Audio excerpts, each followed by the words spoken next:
Aza matahotra fa indro milaza teny somafaly aminareo aho dia fifaliana lehibe izay ho an'ny olona rehetra. Fampamonjy niteraka ho anareo anio ao an-tanànan Davida dia Kristy Tompo. Izany tenin'ny anjely tamin'ny mpiandro indro izany no entina miarahabanao amin'ity Krismasy 2024 ity. Manasanao ary izay anaraka ity fanompoampivavahana izay tarihan'ny foibe FJKM ity mahazo aim-panahy tompoko. Dia faly miarabantsika amin'ny anaran'i Jésus-Christ ry havana. Indrindra amin'izao hahatratrarantsika ny Krismasy sambatra 2024 izao, fahatsiarovantsika nahatongavan'i Jésus-Christ nofo teto an-tany. Falitsika ary fampiaravantsika noho izany andro malaza izany. Rehefa malala ampitomboana amintsika rehetra ny fahasoavana sy ny fiadanana avy amin'Andriamanitra raha izanaka ry fanahy masina. Ideran'Andriamanitra noho izany andro izany sika ka iaratsika mamaky fiderana azy ny Salamo 8:20. Salamo 8:20 andiny voalohany ka hatramin'ny 4.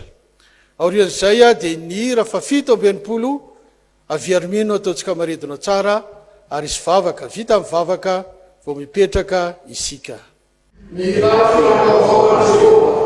fa rehefa manafaka izy ny karakavaly sy ny sambony masina nahatary famonjena. Jehovah nafakatra amin'ny famonjena teo masony Jésus-Christ naneho ny fahamarina. Efa natsara fantako sy fahamarina karazana izy. Efa nahita famonjena Andriamanitra mikavazana rehetra. Miobira Jehovah rehetra velomino ka mira. Amen. Amen.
Vavakatsika tompoko. Voninahitra ho anao Andriamanitra ray zanaka ry fanahy masina. Indreto zay Jehovah Tompo mitsoka eo anatrenao. Manome voninahitra anao le Andriamanitra lehibe indrindra. Tsy misy Andriamanitra fa tsy anao. Andriamanitra hatrizay ka ho mandrakizay. Andriamanitra tsy toa. Manana fahefana rehetra amin'izay fisinany etỳ an-tany, indrindra ny any an-danitra zay fa anjakanao tanteraka atỳ an-tany koa Tompo. Mankalaza anao zay, manome voninahitra anao ary misaotra anao koa, satria namorona anay ianao namanay, ho namanao hiaraka hifaly aminao, kanefa nanota izay ka niala taminao. Kanefa no Andriamanitra fitiavana anao Jehovah Tompo, dia natolotra ao ny zanako ilay tokana solo eloko anay dia Jésus-Christ. Tondra famonjena ho anay. Ary zany andro natongavany teto tany zany indrindra, no tsarovanay kehitriny ka nomezanay voninahitra anao Jehovah Tompo. Misaotra Jésus-Christ fa nanolotra ny tenanao anao famonjena anay. Ary tsy niona tamin'izay ianao Jehovah Tompo, fa ny fanainao masina mihitsy no ampiterina tao anatinay, ahafanay mandeha araka ny sitraponao. Satria malemy izay, ka raha tsy misy anao fanahy masina, tsy ho vita anay ny sitraponao. Ka dia misaotra mankalaza, manome voninahitra anao Jehovah ray zanaka ary fanahy masina. Amin'ity androny ity ary, mahatsiaro ny fitiavanao zay Jésus-Christ, nanoloranao ny tenanao sy oleloko anay. Kanefa mahatsiaro kosa izay, manana zany fitiavana zany ve zay Jesosy Tompo? Mahatsiaro zay fa tsy manana, fa ny tenanay ihany ny tianay. Tena tia teny zay. Ianao nefa sady nanolotra ny ainao nanetry tena teo anatrehany zao tontolo zao, anehoanao fa ny fitiavana dia manomboka amin'ny fanetretena. Ampio raha zay Jesosy Tompo, ay anam-pitiavana, ay anetry tena, ary mibebaka eo anatrenao zay, fa tsy anananay mihitsy zany, ka dia mamelany elokay, mamindray fo aminay. Ary mino zay Jesosy Tompo, fa Andriamanitra fitiavana ianao, ka raha tena miaiky ny fahotana tokoa zay dia matoky somarina ianao ka mamela ny elokay. Ko raisina ny finoana sy amin'ny fitiavana amin'ny mpifaliana, zany famelan-keloka atolotao zany Jésus-Christ eo amin'ny fiainanay. Eto kosa nefa zay, mangataka aminao fanahy masino, mba hanana zany fitiavana izany, hanana zany fanetretena izany, ao am-ponay ine zany, tiana ho tanterahana zay nefa tsy efanay. Ampio ara zay fanahy masina, hanana zany fitiavana zany tahaka ny tiavanao Jehovanay. Hanana zany fanetretena zany tahaka ny fitiavanao anay Jésus-Christ, ka netritena tany am-pinana mobilina ianao raha tonga hitondra ny famonjenanay. Dia hatreo ara zao fotoana zao fanahy masino, ho voninahitra anaranao, aza velana ampahefana eo tsy hatana fa didio amin'ny anaranao Jésus-Christ any amin'ny faharimy rehetra hafany, fa ianao ny anapaka eo Jésus-Christ mandritra zao Fanompoampivavahana zao. Amin'ny anaranao Jésus-Christ mpamonjy, le memboninahitra hatramin'izao ka mandrakizay nanaovanay izany vavaka izany. Misaotra mpamonjy eo. Amen. Ankehitriny dia hiditra sady amin'ny tenin'Andriamanitsika, ka anomboka izany ny fotoanany sekolelady dia 10 minitra ny sekolelady izay tolotra indray mandrem-pitandrina eto toerana ihany. Ndao ary tompoko.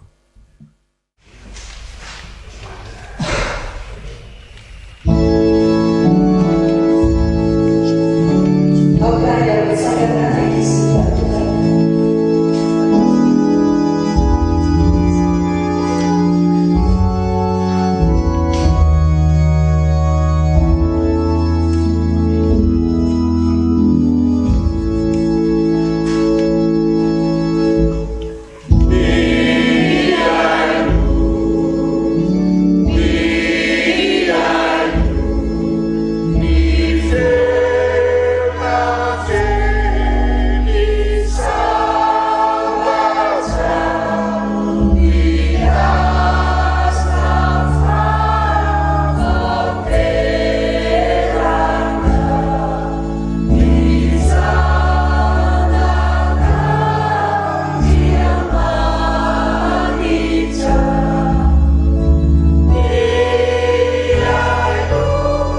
misaotranao zahay Jesosy fa tena tianao tokoa ka omenao zavatsoa dia miteninao ny fanahy masina mpanazavany hialo lalana anay amin'izany misaotra Jesosy amen. Petraka isika riavana dia amin'ny fifaliana riavana malala ny arabanantsika rehetra amin'ny anaran'i Jesosy Tompo mahatratra izao Krismasy taona 2022 izao. Sokafy ny baibolitsika riavana. Sokafy ny baibolitsika ao amin'ny Jeremia toko 7:20 dia ny andininy 7:10. Jeremia toko 7:20 dia ny andininy 7:10. Rehefa samy nahita isika dia amaky izany miaraka amenaran'ny Tompo manao hoe ary tady ahy ianareo dia ho hitanareo aho raha tatsainareo amin'ny fonareo rehetra. Amen. Ny lohahevitrintsika moa ao anatin'izao volana Desambra izao dia ny hoe manetry tena ny mpino. Nampianatra ny momba ny fanetretena indrindra ity mpampianatra sekoly alahady iray indray alahady. Dia nampiseho sary tamin'ny mpianana izy. Sarin'olona anankitelo no hita tao amin'ilay taratasy izay misy an'ilay sary zany. Dia ireo olona anankitelo ireo dia samy mivavaka avokoa. Fa izao ny anankiray mitsangana, dia ny anankiray mipetraka, dia ny anankiray mandohalika. Dia nanontany mpianana ilay mpampianatra dia nanao hoe rakizy. Araka ny fahitanareo azy dia izy amin'ireo olona anankitelo mivavaka ireo no tena manetry tena araka ny fahitanareo azy. Dia samy namaly teo ny ankizy. Maro ny namaly hoe ilay mandohalika io no tena manetry tena io satria tena maneho fiankohofana sy fanajana an'Andriamanitra. Fa nisy vitsivitsy ihany koa nefa ny teny hoe ilay mitsangana ihany koa ka satria fanajana ihany koa no mitsangana. Jereo tsara fa rehefa misy lehibe mandalo ohatra dia mitsangana mba ho fanajana azy. Dia nisy ny teny vitsivitsy ihany koa nefa ilay mipetraka io koa ka io mipetraka io ihany koa manetry teny io satria tsy voatery hoe tsy manajy izy fa mety vizana izy dia mipetraka manao an'ilay vavaka. Dia hoy ny mpampianatra hoe misaotra rakizy ny amin'izany valiteninareo izany. Fa izao rakizy isika tsy mahafantatra ny ao am-ponin'ireo olona mivavaka ireo. Fa Andriamanitra ihany no tena mahalala ny ao am-ponin'ny olona izay tsiraray avy, izay mivavaka manantona azy. Ka izay mivavaka sy mitady fifandraisana amin'ny foniny tokoa no atao hoe manetry tena ka mahita an'Andriamanitra. Izay mivavaka mitady an'Andriamanitra, mitady fifandraisana amin'Andriamanitra amin'ny fony tokoa no atao hoe manetry tena ka mahita an'Andriamanitra. Manatrika izao Krismasy izao sika riavana malala. Araka ilay tenin'Andriamanitra izay noraisintsika teo. Andengy maverina riavana Jeremia toko 7:20 amin'ny anaran'ny Tompo. Ary tady ahy ianareo dia ho hitanareo aho raha tatsanareo amin'ny fonareo rehetra. Tonga eto isika dia manetry tena araka izany. Ka tsao amin'ny fotsika tokoa Jesosy dia amin'ny fovonina hibebaka hiala amin'ny ratsy fanao hanao ny sitrapony dia ho tanteraka amintsika ny famonjeny. Fa Jesosy koa dia izao hoe nanetry tena ho antsika. Tandremo sao dia variana amin'ny zavatra ivelambelany, sao dia variana amin'ny haingo, ny fitafiana vaovao, ny sakafo be. Fa tsintsina ihany zany raha tsy manetry tena isika ka mitady an' Jesosy amin'ny fotsika hamonjy antsika. An'Andriamanitra ny voninahitra. Melohan'ny vavaka sy vakiteny riavana dia rahantsika manao ny hira fa 7:20. Hira fa 7:20 ny andiny voalohany sy faharoa ihany. Dia miroso amin'ny vavaka sy vakitentsika.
raha eo tsy mitsahatra ny misaotra sy mideranao zahay ko ankehitriny tonga eo amin'ny famakina sy fitoriana ny teninao zahay ko reo mpanomponao izay amaky sy hitory zany teny zany aminay dia fianoho ny voninahitra ao sy ny fahasoavanao atateraka izany ka tsisy olazaindreo afa-tsy ny teninao ihany ary zahay vahoakanao izay andray zany teninao zany dia sokoafo ny fomampananay andray zany amin'ny mpitiavana dia amin'ny anaranao Jesosy nanaovanay zany vavaka izany amen.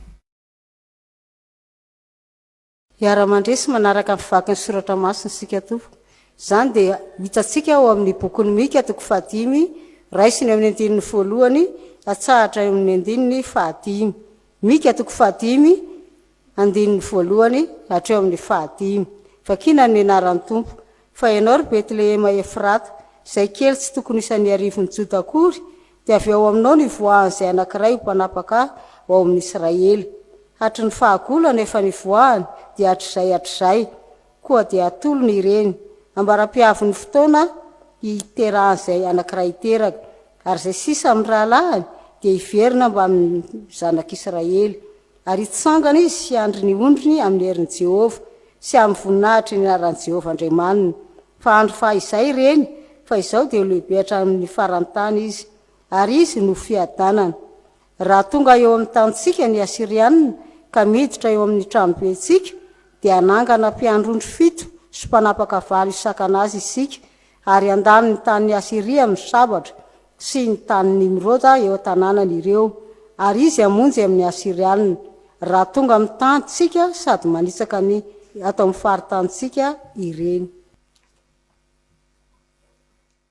Mbola hotoizatsika ny famakinan'ny tena zany dia hitatsika amin'ny filasan-tsara no soratan'i Matio. Matio toko 1 andininy 20 atsahatra amin'ny andininy 15. Rehefa hitatsika dia mbola ovakitsika amin'ny anaran'i Jesosy. Soramandry ny nilazan'ny anjely tamin'i Josefa fa ny fanahy masina no nanana amin'ny Maria anaka. Ary naterahan'i Jésus-Christ dia toy izao. Rehefa nanaiky amin'ny Maria renin'i Jesosy ho fofombadin'i Josefa, raha tsy mbola nivady izy dia hita fa nitoejaza avy tamin'ny fanahy masina izy. Ary Josefa vadiny izay lehilahy mariny sady tsy tahanala-baraka azy dia nikasany ametraka azy mangingina fa mbola nisaina izany izy. Indro nisy anjelin'ny tompony izy eo tamin'ny nofy ka nanao hoe: ry Josefa zanaky Davida, aza matahotra ampakatra amin'ny Maria vadinao fa ny zaza ao kibony dia avy amin'ny fanahy masina ka hiteraka zazalahy izy ary ny anarany atao hoe Jesosy fa izy no amonjy ny olona ho afaka amin'ny fahotana. Ary izany rehetra izany dia tonga mba hantanteraka izay nampilazain'ny tompony mpaminany hoe: indro ny Virjiny hitoejaza ka hiteraka zazalahy ary ny anarany atao hoe Immanuel, raha adika amintsika Andriamanitra.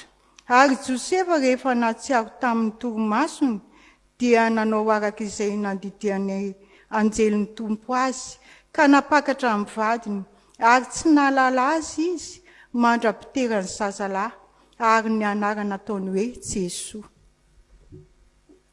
Vakiteny fahatelo sady farany ny epistily ho an'ny Filipianina toko 2 andininy 1 ka hatramin'ny 11. Filipianina toko 2 andininy 1 hatramin'ny 11. Rehefa hita dia hovakitsika amin'ny anaran'ny tompo. Ny soramandry manao hoe: anatra ampirisika ny Filipianina hitondra tena tsara sy hanetry tena tahaka an'i Jesosy-Kristy. Amin'ny anaran'i Jesosy, koa raha misy famporisiana ao amin'ny Kristy, raha misy fampiononana avy amin'ny fitiavana, raha misy firaisana amin'ny fanahy, raha misy famindrapo sy fiatrana, dia tanterao ny fifaliako mba hampiraisanareo saina, miray fitiavana, miray fo, miray hevitra, tsy manao na inona amin'ny fifampiandaniana na mandrany teny mandrano tena foana fa amin'ny fanetretena dia aoka samy hanao ny namany mihoatra noho ny tenany. Aza samy mihevitra ny azy ihany fa samy ny amin'ny namany koa. Aoka ho aminareo izao saina izao, izay ao amin'ny Kristy Jesosy koa, izay na dia nanana ny endrik'Andriamanitra azy dia tsy nataony ho zavatra hofokiriny mafy ny fitoviana amin'Andriamanitra, fa nofoanany ny tenany tamin'akany ny endriky ny mpanompo sy ny nahatongavany ho manam-pitoviana amin'ny olona. Ary rehefa hita fa nanantareo olona izy dia nanetry tena ka nanaiky hatramin'ny fahafatesana, dia ilay fahafatesana tamin'ny hazo fijaliana. Koa izany nanandratan'Andriamanitra azy indrindra sy nanomezany azy ny anarana izay ambony noho ny anarana rehetra, mba ho amin'ny anaran'i Jesosy no andolian'ny lohalika rehetra, na any an-danitra, na ny ety an-tany, na any ambanin'ny tany. Sy aneken'ny lela rehetra fa Jesosy Kristy no tompo ho voninahitr'Andriamanitra ray. Ray masino, manamasinanay amin'ny fahamarinana, ny teninao ny fahamarinana. Amen. Sotran'Andriamanitra ry havana fa ny ray aman-drenitsika dia ny docteur Irok'Andriamasoa Mipitandrina, filohan'ny fiangonana Jesosy Kristy Madagaskar no hitondra ny tenin'Andriamanitra amintsika ankehitriny. Hitsenatsika zany tenin'Andriamanitra zany ry havana dia ataontsika eo mpitsanganana ny ira fa 700 ira fa 700 ny 5 voalohany ihany dia mihaino ny tenin'Andriamanitra ry havana. 5 voalohany ihany.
Hivavaka isika. Ry Jesosy Kristy tompo sy mpamonjy anay eo, ianao izay ankalazaina manerana ny tany amin'ity andro Krismasy ity. Indreto koa izay midera sy manome voninahitra anao, miaraka amin'ny anjely ny lanitra sy ny mpino manerana ny tany. Ary indreto te hiaona manokana aminao, le teny fiainana, le teny tonga nofo, koa dia mitenena aminay indray. Ny fanahinao masina le fanahin'ny fahamarinana, hiasa manan-kery ao anatinay, handraisanay izay afatra tianao hitenenana aminay isambatan'olona manokana an'io. Amin'ny anaranao mpamonjy no naovanay izany mivavaka izany, ary nao rery ny voninahitra. Amen. Amin'ny anaran'i Jesosy Kristy ilay teny tonga nofo ry havana malala no iarabanantsika amin'ny fifaliana lehibe tokoa amin'izao Krismasy 420 izao, ary engany eny o Krismasy ahafan'Andriamanitra mamangy vaovao indray ny fiainantsika ity Krismasy ity. Izay andraisantsika ny tenin'Andriamanitra dia amin'ny filazantsara araka amin'ny Matio toko voalohany. Filazantsara araka amin'ny Matio toko voalohany. Ka ny andininy faha-20 manao hoe amin'ny anaran'ny Tompo. Indro ny Virjina hitoejaza ka hiteraka zazalahy. Ary ny anarany ataon'ny olona hoe Immanuel, izany hoe raha adika amintsika Andriamanitra. Amintsika Andriamanitra. Fanontaniana telo ry havana malala ny tenin'Andriamanitra atao amintsika izay miaino zao Krismasy 420 izao. Rehefa ateriny antsika izany teny izany, amintsika Andriamanitra.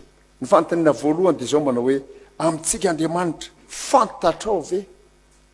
Fantatrao ve? Ny fanontaniana faharoa dia zao, amintsika Andriamanitra. Ho lavinao ve? Ho lavinao ve? Ary ny fahatelo, amintsika Andriamanitra mbola tianao ve hoe fantanina telo ny tian'Andriamanitra atao amintsika ary miandro valiny amintsika Andriamanitra. Fantanina voalohany dia izao, amintsika Andriamanitra fantatrao ve? Fantatrao fa raha ambara fa amintsika Andriamanitra ny amin'ny Jesosy Kristy tonga olombelona io dia Andriamanitra manatona izy, Andriamanitra tia izy ary Andriamanitra mamonjy izy. Andriamanitra manatona izy. Araka ny teny vakitsika tao amin'ny Filipianina teo, nifoanany tenany dia nidina izy fa tsy nifikirany Andriamanitra azy, nifitoviany tamin'Andriamanitra. Dia Andriamanitra tia izy ka ny nanentana azy mba ho tonga ry havana malala dia ny fitiavana sy ny fitiavana ianao, satria tiany ary tiany ianao. Ary noho ny fitiavany, araka ny teny malaza eny amin'ny tenan'i Jesosy raha teo ny filazantsara manao hoe fa tena tia zao tontolo zao Andriamanitra ka nomeny azy ny zanan'ilay tokana mba tsy ho very zay rehetra mino azy fanina fianana mandrakizay, dia Andriamanitra mamonjy izy. Fantatrao ve zany? Amintsika Andriamanitra, ilay Andriamanitra manatona amin'ny fanetretena lehibe, ilay Andriamanitra tia satria tena tia marina, ary ilay Andriamanitra mamonjy satria te hamonjy antsika amin'ny fahaverezana mandrakizay. Fa ny fanontaniana faharoa ry havana malala dia izao, amintsika Andriamanitra ho lavinao ve? Rehefa namitina ny fahatongavan'i Jesosy ho Andriamanitra amintsika mantsy Jaona, ao amin'ny Jaona toko voalohany andininy faraika ambin'ny folo ry havana malala, dia Jaona mitinany azy tonga tany amin'ny azy izy, fa ny azy tsy nandray azy, ny azy tsy nandray azy. Tonga tao amin'ny firenena jiosy izy, nefa Jesosy jiosy, fa jiosy tsy nandray azy. Tonga tao amin'ny firenena jiosy zay firenen'Andriamanitra izy, saingy ny firenen'Andriamanitra tsy nandray azy. Tonga tao amin'ny jiosy zay ny fiangonan'Andriamanitra, ny fiangonan'ny testamenta taloha izy, saingy ny fiangonana tsy nandray azy. Ary eo ry havana malala ny fanontaniana izay ataon'ny tenin'Andriamanitra atsika. Ary ianao mba ahoana amintsika Andriamanitra? Fa ho lavinao ve? Ny tantaran'ny Krismasy amin'ny filazantsara raka amin'ny Matokia ry havana malala, eo amin'ny toko voalohany moa tsika ny engy, fa raha toy izantsika eo ambany io amin'ny toko faharoa dia ahitantsika ny Herôda. Mbola handa an Jesosy Kristy ilay Andriamanitra amintsika ve ianao? Tahaka ny Herôda, ilay maty ny fahefana, maty ny seza, maty ny voninahitra, dia nanda an Jesosy Kristy ary nitady izay hamonoana azy mihitsy azy. Io fitiava-tsezanao io fitiavanao voninahitra io fitiavanao fahefana io, anoheranao an Jesosy Kristy, handavana azy sy hamonoanao azy. Rehefa mijerytsika ry havana malala amin'ny tantara ny famangin'ny magy an Jesosy io, ny zavatra mampieritreritra zao, rehefa niororo Herôda dia nantsony ny loham-pisoana sy ny mpanoran-dalàna, nanontaniany ny soratra masina, ary ny loham-pisoana sy ny mpanoran-dalàna eo Matokia toko faharoa andininy faefatra sy fahadimy zany ampahasivoko anao zany, dia nilaza ny faminaniana izay nivakitsika tao amin'ny bokin'ny Mika moa zany raha mary vakina ny teny Hebreo amin'izy io, dia milaza ny amin'ny faminaniana ny amin'ny Mesia. Ireo olo ireo olona nahalala ny soratra masina, saingy tsy niraika ny amin'ny Jesosy Kristy, nolazainy tamin'ny Herôda fotsiny noho izao nambara ny soratra masina, saingy ny soratra masina fantany tsy nampiontsona azy akory, tsy nahaliana azy andeha hitady an'izany Jesosy zany. Ny magy nandeha avolavitra noliana tamin'i Jesosy zay vahiny ivelan'ny firenena voafidy mihitsy. Ary rehefa tonga ireny vahiny ireny, tsy mbola taitra ihany ny ampopona ny tena mpivavaka jiosy, hoe ay ve ho tanteraka zany tena fikasana zany, io le Mesia nandrasana hatramin'ny taranaka amin'ny fandimby eo. Nanome ny valitena tsoratra masina izy ireo dia nijanona teo. Ary ianao mba ahoana? Mbola ho lavina ihany ve Jesosy? Ny soratra masina fantatrao, ny Baiboly fantatrao, saingy Jesosy lavinao. Fa rehefa nandeha niasa Jesosy Kristy ry havana malala, raha ioarantsika kely ny filazantsara raka amin'ny Mateo, filazantsara rehetra moa mitantaran'izany avokoa, dia nifidy mpianatra Jesosy ary anisan'ny fidiny Jodasy Iskariota. Jodasy Iskariota dia tsy nandaka Israely tahaka ny Herôda. Jodasy Iskariota tsy nanamaivana, fa tsy te hahafantatra koa ny amin'ny Jesosy tahaka nataon'ny loham-pisoana sy ny mpanoran-dalàna. Jesosy Kristy dia niantso an Jodasy, ary Jodasy Iskariota nanaiky niantso an Jesosy. Nofidiny Jesosy dia nanaiky ny fifidianan Jesosy. Saingy Jodasy Iskariota namadika an Jesosy, zany hoe mody nanaiky izy. Ary ianao mba ahoana? So dia nantsona ho amin'ny asa samihafa ianao, dia nanaiky. Saingy mody manaiky, fa raha marina tsy tena manaiky. ka tsy maintsy misy eo ihany le famadiana an' Jesosy zany ny fanontaniana amitsika Andriamanitra ho lavinao ve izy ho lavina kitsirano ho lavina satria tsy mampiraiky akory sa mody ekena dia avy eo avadika fanontaniana fahatelo farany zay tian'Andriamanitra retrerentsika le havana malala ty zao amitsika Andriamanitra mbola tianao ve izy nisy olona le havana malala araka ny famitiana nataon'ny jaolona ihany raha iverenako ny jaolona toko voalohany 12 marina fa hoy izy manao hoe tonga tany amin'ny azy fa ny azy tsy nandray azy zay ny 12 dia mahafinaritra manao hoe fa zay rehetra nandray azy dia ny menely ho tonga zanak'Andriamanitra dia zay mininy anara tsy hoe nanda avokoa koa ny olona rehetra tena nisy ny nandray an'i Kristy tena nisy ny nandray an'i Jesosy ianao izay mijery ankehitriny ianao zay manaraka zao fampimovahana zao anisan'izay efa nandraiky an'i Kristy ve ianao anisan'izay efa nandray an'i Kristy ve ianao raha eny ny valiny ny fanontaniana dia zao mbola tianao ve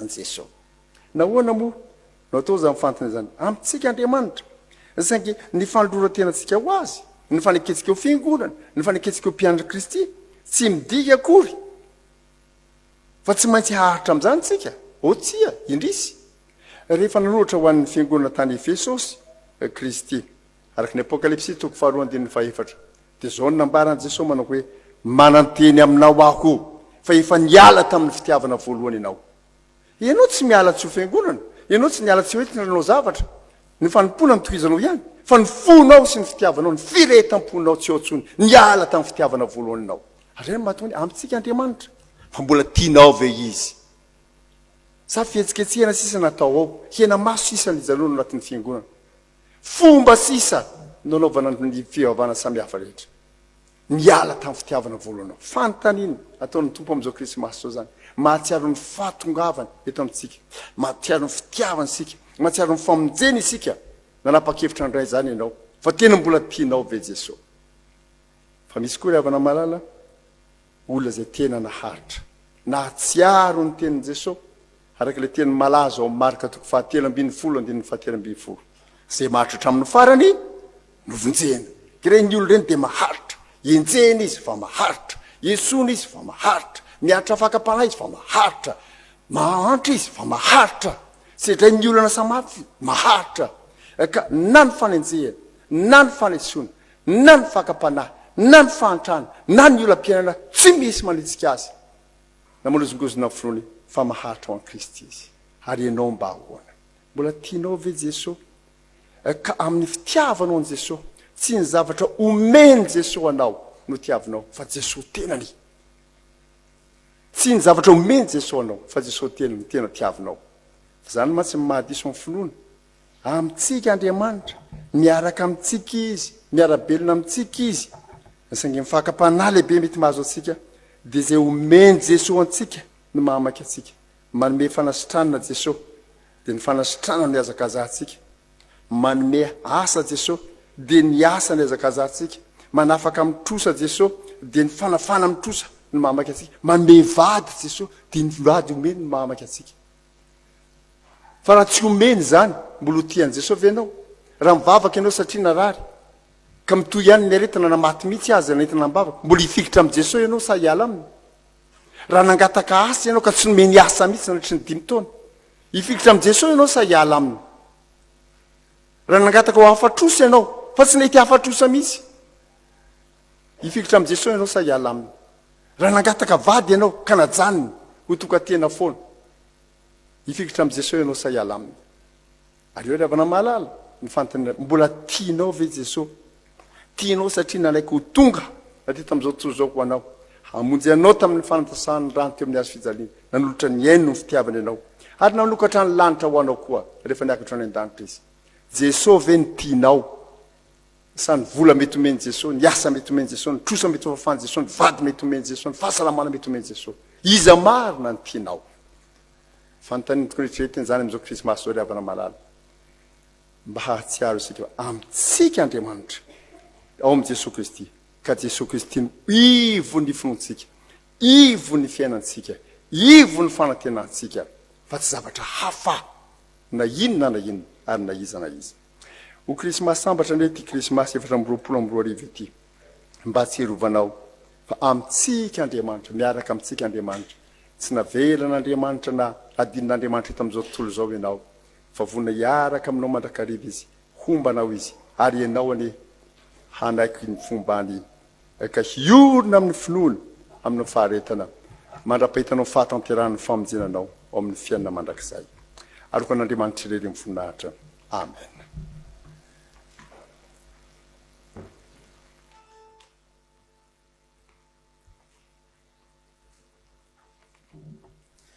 iombona mivavaka isika ry havana misaotranao zay Andriamanitro noho ny amin'i Jesosy Kristy tomponay zay tonga nofo ny aranonina taminay tena ianao Andriamanitra miombona aminay ankehitriny eo am-pankalazana izao Krismasy izao zahay dia miverina mipetraka aminay indray ny fanontaniana fantatray tokoa ve Jesosy Kristy no raisinay ve fa tsy no lavinay ianao Jesosy Kristy ary raha miombona ao amin'ny fiangonana izahay na kristianina izahay mbola tian'i Jesosy Kristy ilay tompony fiainanay ary nanavitra anay ve misaotranao zahay no ny teninao zay mitarika anay indray hanavao ny fanoloran-tena hitombo amin'ny finoanany Jesosy Kristy ary indrindra hitory sy hanaparika ny filazantsarany Jesosy Kristy lay hanotokana mpamonjy izao tontolo izao ankehitriny raha mitodika eo amin'ny fiainana izao tontolo izao izahay dia maro ny fahefana ny endrika ivelany izay misitona ny sain'ny olona sy ny fon'ny olona ny vola aman-kareny ny fahefana ny andriamanitsy izy ny zava-panao samy hafa mangataka aminao zay Andriamanitro tazomy amin'ny finoana no ny asan'ny fanahy masina mba hiasa ampianatra anay fa i Jesosy Kristy ihany no tompo sy mpamonjy ary hitarika anay hanompo an Jesosy Kristy amin'ny asa sy ny teny tsara rehetra amin'izao Krismasy zao azy dia mivavaka eo anatrehanao zahay maro ireo mbola tsy mahafantatra anao aoka handray zany famonjeny zany aoko nefa mahafantatra anao Jesosy Kristy fa ivelany ihany ary na ny fankalazana ny fetiny Krismasy azy dia lasa fety aman-danonana fihinanana fitafiana fa tsy ho tena fetin'ny finoana lay fanetretenanao Andriamanitra hoeto amin'izao tontolo izao hamonjy izao tontolo izao ampianaro zany fanetretena lehibe zany zahay ary andray amin'ny finoana ny famonjena ankehitriny dia mitondram-bavaka ny fiangonan'i Jesosy Kristy eto Madagaskar izahay izay ankalaza izany fety izany ianao Jesosy homba ny tompon'andraikitra rehetra ny kristianina rehetra ka tena iompo hifaly noho ny famonjenao Jesosy Kristy ary apetraka aminao ny fiainany firenenay mba ho fiainana tena tonga mpamonjy ary andray zany famonjeny zany fa tsy ivelambelany ihany petraka aminao reo sahirana reo tsy manana mba ho afaka ahafantatra anao Jesosy Kristy lay any mpamonjy ary tompony fiainana eto amin'izao tontolo izao dia petraka aminao ary ny fiombonanay no izao andro Krismasy izao ny ankohonana tsirairay avy ny etaeta sy ireo vavaka asandratry ny tsirairay. Ary izany indrindra no iombonanay amin'ilay vavaka nampianarinao Jesosy Kristy fa izay ny mpianatra manao hoe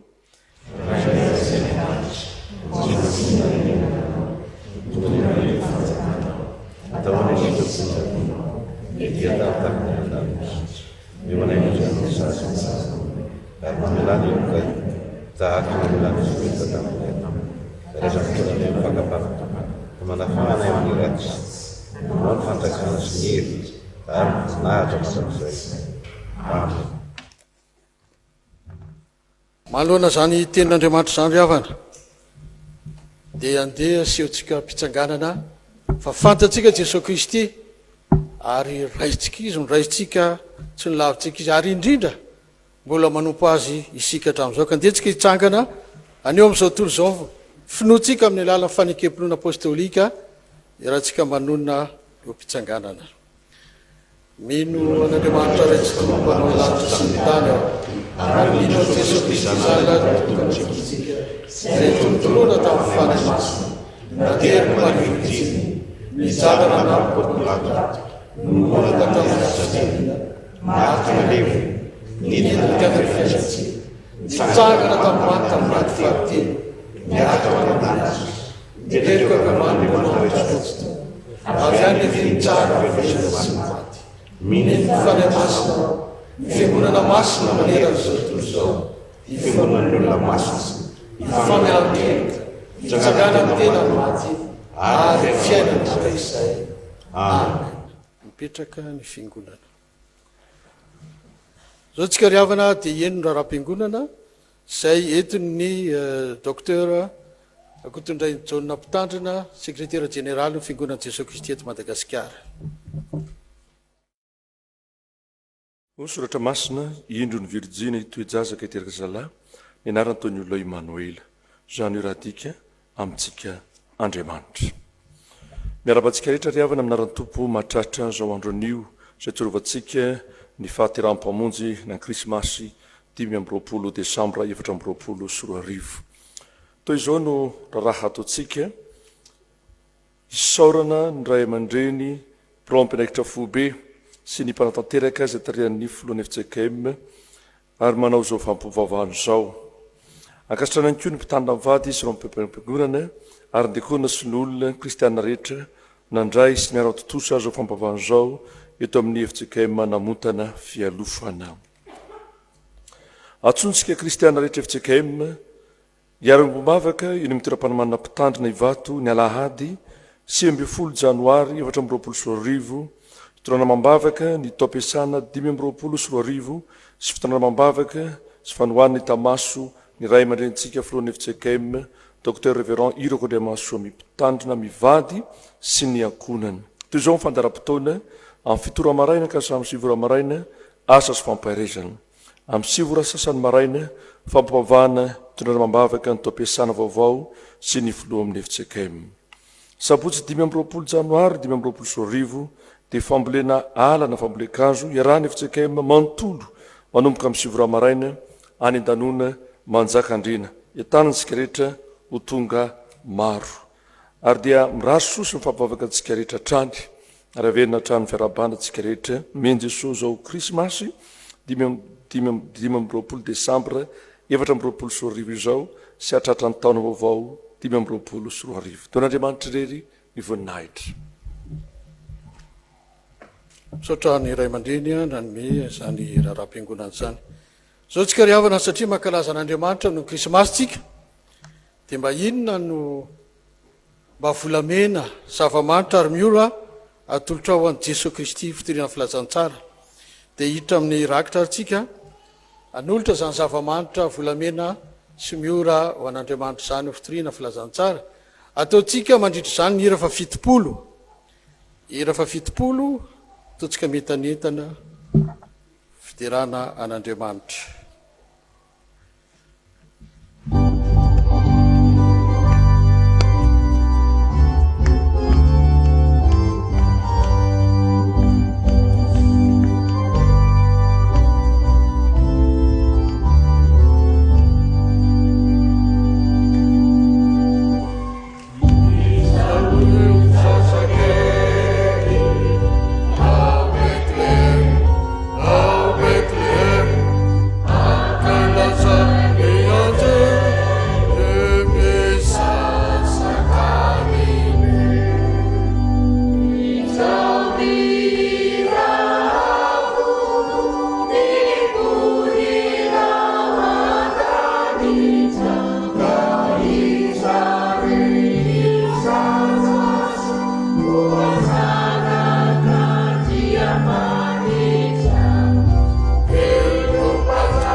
Tsangantsika riavana an'olotra nyrakitra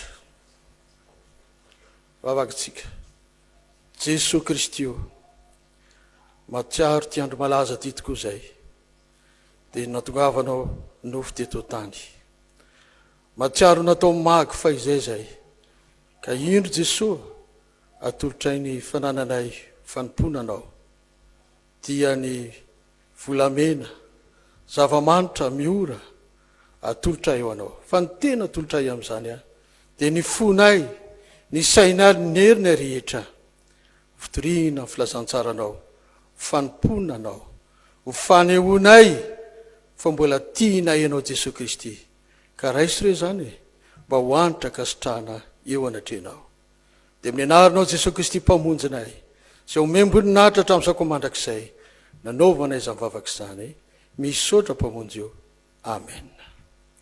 Petraka ny fiangonana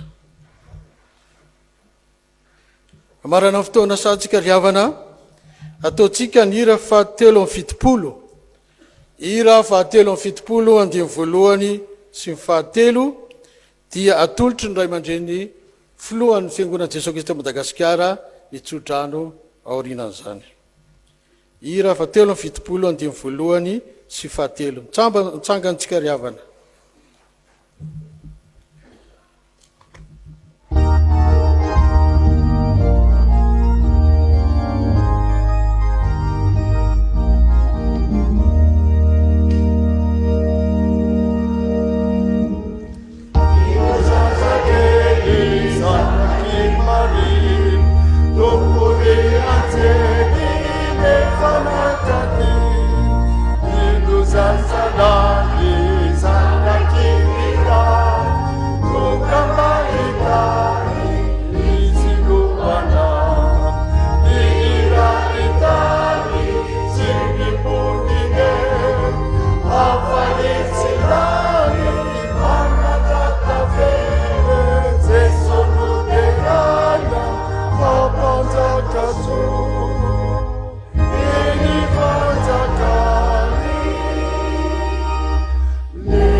raisy finoanako ho anao azo tsodrana tolotra ho anao izao amin'ny anaran'ny tompo ka ho aminao anieny ny fiadanana izay nentiny Jesosy-Kristy ka fiadanana ety ambonin'ny tany ho amin'ny olona kasitrahana ho aminao ny fitiavana mba amin'ny finoana fa tsy ho very rehetra mino azy fa hanana fiainana mandrakizay ny fahasoavana ny ho aminao ianao zay tian Jesosy-Kristy tompontsika amin'ny fitiavana tsy mety levona. Amen. Mipetrary dia mivavaha mangina apetrao tsara eo amin'ny tompo ny fiainanao atsiarovanao amin'izao krismasy 2024 izao amintsika Andriamanitra fantatrao ve amintsika Andriamanitra ho lavinao ve amintsika Andriamanitra mbola tena tianao ve dia ho an'Andriamanitra ireny mivoninahitra amin'ny anarany sy ny zanaka ary fanahy maso. Amen. Fanompoampivavahana ny tarihan'ny FJKM FJKM manona rahanao tamin'ity krismasy ity.